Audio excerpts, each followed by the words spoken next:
नमस्कार,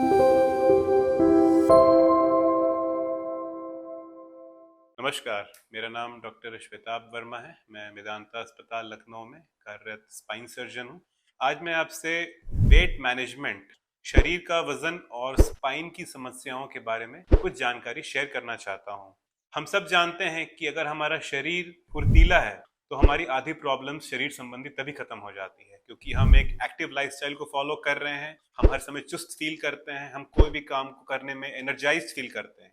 लेकिन इसके विपरीत अगर हम वजन हमारा ज्यादा है, अगर हम अपने मोटापे पे हम ध्यान नहीं दे रहे हैं, तो आप देखेंगे कि धीरे धीरे करते करते हम सुस्त हो जाते हैं। हम कोई भी काम करने को एनर्जी फील नहीं करते हैं, हम उसे टालना चाहेंगे। तो कई पेशेंट्स हमसे पूछते हैं कि क्या स्पाइन संबंधी प्रॉब्लम्स में वजन का कोई महत्वपूर्ण रोल है? बिल्कुल है, क्योंकि हमारा शरीर एक ढांचे के समान है। 33 हड्डियां हैं हमारी रीढ़ की हड्डियों में, और ये हमारा एक्सेस है, हमारी पूरी बॉडी को यही कैरी करता है। आप समझ लें कि अगर एक घोड़ा है, उस पे आप क्विंटलों क्विंटल सामान लाद देंगे तो कहीं ना कहीं जाकर के वो बैठ जाएगा। लेकिन इसके विपरीत अगर आपकी बॉडी स्ट्रांग है, उस पर वजन कम रखेंगे आप, तो इससे कई सारे फायदे हैं। सबसे पहले ये बात जानना जरूरी है कि जब आपका अगर कमर या आपकी बॉडी का हिस्सा फैला हुआ है, तो आपके लोअर स्पाइन पे, हमारी लंबर स्पाइन में 5 हड्डियां होती हैं।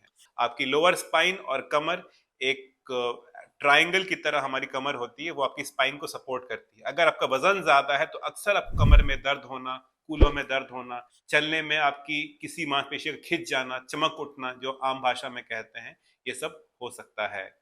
इसके विपरीत अगर आपका बॉडी वेट कम है, तो आपकी मसल्स को कम काम करना पड़ता है आपकी बॉडी को चालू हालत में रखने के लिए। ऐसा देखा गया है कि ओबेसिटी, अधिक वजन, मोटापा की वजह से पेशेंट्स कई बार विभिन्न प्रकार की स्पाइन की प्रॉब्लम से ग्रसित होते हैं। तो उसमें से सबसे प्रमुख है डिस्क की प्रॉब्लम। देखा गया है कि जो पेशेंट्स का बॉडी वेट ज्यादा है, जो एक एक्टिव लाइफस्टाइल नहीं अपनाते, उनको डिस्क की प्रॉब्लम बहुत ज्यादा होती है, और अक्सर ऐसे पेशेंट्स हमारे पास sciatica कंप्लेंट लेकर के आते हैं। साथ साथ कई पेशेंट्स इसमें से स्पॉन्डाइलोलिस्थेसिस, जहां पे एक हड्डी के ऊपर एक हड्डी स्लिप कर जाती है, उसमें भी आप ये प्रॉब्लम देख सकते हैं। और ऐसे पेशेंट्स कई बार एक्सीडेंट से भी सफर करते हैं, जहां पे स्पाइन में फ्रैक्चर्स होना, ये भी कई बार कॉमन है। अब एज अ स्पाइन सर्जन ये हमारे लिए एक विशेष चैलेंज होता है कि स्पाइनल प्रॉब्लम्स को कैसे ठीक करें इन मोटापा जिनमें पेशेंट्स में देखा जाता है। कई लोग कहते हैं पहले मोटापा कम करो, उसके बाद प्रॉब्लम अपने आप सॉल्व हो जाएगी। लेकिन कई पेशेंट्स होते हैं जो चल ही नहीं पा रहे, इतना दर्द है स्पाइन के प्रॉब्लम की वजह से कि उनसे आप वजन कम करने की बात ही नहीं कर सकते।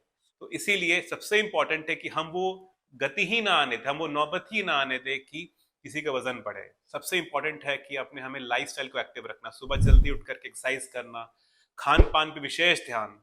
आजकल के ज़माने में जो कृत्रिम जीवन शैली हमें आजकल टीवी और मीडिया के माध्यम से बताई जाती है, जो कि तला गला खाना, carbohydrate rich, high calorie diet हम लोग लेते हैं, जिसकी वजह से हमारी शरीर में उतनी एक्टिविटी नहीं है जितना हम उस पर लोड ले ले रहे हैं। एज क्या होता है इसका रिजल्ट? इनपुट ज्यादा है, आउटपुट कम है, तो ये हमारे अंदर डिपॉजिट होना शुरू हो जाता है।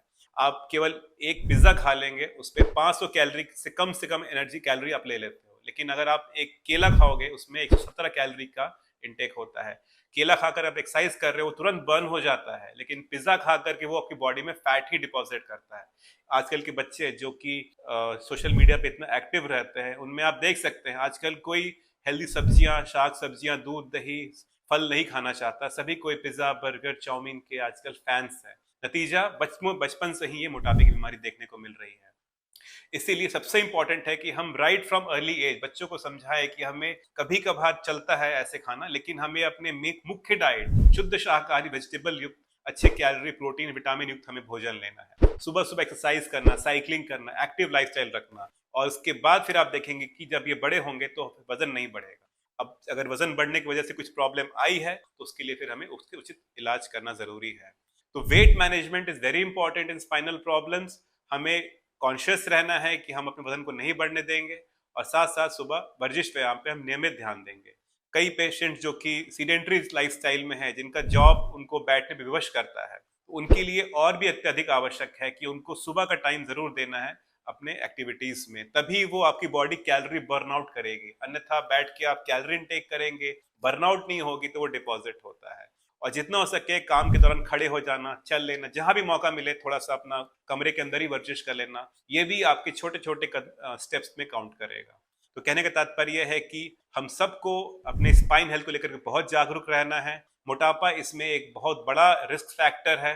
सिगरेट, अल्कोहल अगर हम ले रहे हैं तो वो भी ओबेसिटी कॉज करता है, निकोटीन है और इसमें तमाम ऐसे खतरनाक पदार्थ होते हैं जो कि आपकी बॉडी को और नुकसान पहुंचाते हैं। तो अल्कोहल, सिगरेट, पान तंबाकू, अनहेल्दी खाना, ये सब हमें छोड़ना है, हेल्दी खाना अपनाना, हेल्दी लाइफस्टाइल रखनी है, और तब आप एक्सपेक्ट करेंगे कि आपकी स्पाइन की प्रॉब्लम्स भी आपको धीरे धीरे करते करते कम हो जाएगी। नमस्कार।